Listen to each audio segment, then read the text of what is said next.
Bonjour. Afin de vous aider à planifier votre fin d'année avec toutes les évaluations qui s'en viennent, on vous a préparé un Google Sheet que vous allez pouvoir partager à tous vos enseignants afin qu'ils puissent inscrire toute leur période d'évaluation pour éviter que des élèves se retrouvent avec 4 examens par jour, par exemple. Alors, ce modèle-là, vous l'avez dans le message qui a été envoyé. On l'a créé de façon à ce que ça force une copie dans votre Google Drive. Alors ça, c'est une étape de moins. Le premier modèle que vous avez, c'est horaire d'examen secondaire 1. Et vous voyez en bas que j'ai groupe 1, groupe 2. Et là, je vais pouvoir ajouter tous mes groupes. Ce qui voudrait dire que, par exemple, ce tableau-ci, je l'enverrai en écriture à tous mes enseignants de secondaire 1. Et tous les enseignants auraient accès aux différents groupes en une seule page. Alors, pour ajouter mes groupes, je vais juste cliquer, je fais un clic droit sur un onglet du bas et je vais venir dupliquer. Et là, on voit que ça crée une copie de groupe 2. Alors là, il me reste juste à renommer en faisant un clic droit d'abord et je vais pouvoir écrire que c'est mon groupe 3.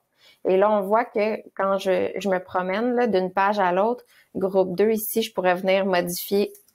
Vous pourriez tout simplement l'enlever, c'est selon votre besoin, ce que vous préférez. Alors, mon groupe 3, et j'irai comme ça avec toute la suite de mes groupes. J'ai préparé mon fichier pour mon secondaire 1. Maintenant, je pourrais créer mon fichier pour le secondaire 2. Alors, fichier, je crée une copie et je renomme mon document.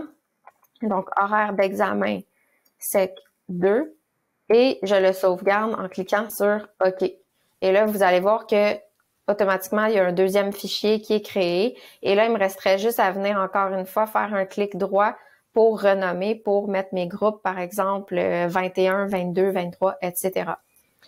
Une fois que mes fichiers sont prêts, je vais pouvoir les partager à mes enseignants. Donc, je clique sur le petit onglet en haut à droite, partager.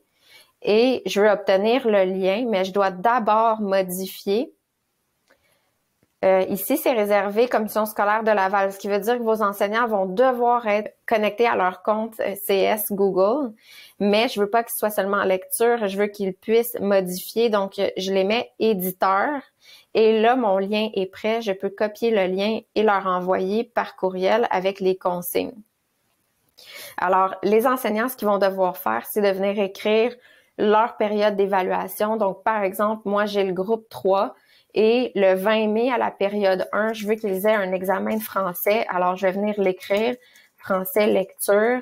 Je pourrais écrire également mon nom. Et là, français lecture, Madame Gendron. Le prochain enseignant, par exemple, univers social, dit, moi, j'ai un examen pour le groupe 3 en univers social. Il écrit son examen.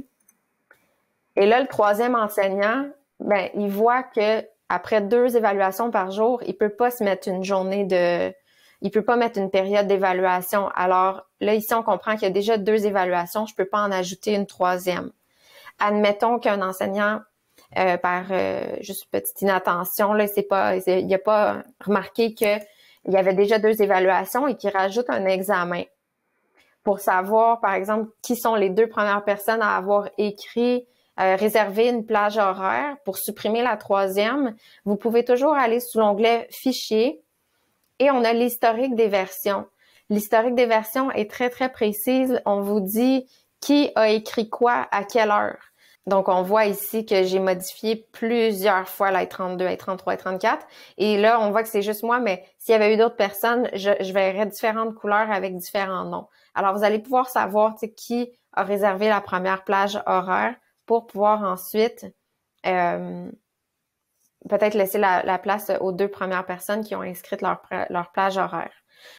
Si jamais vous avez des questions, n'hésitez pas à communiquer avec moi, soit par courriel ou par Teams. Je suis disponible tous les jours, du lundi au vendredi, entre 8h et 17h.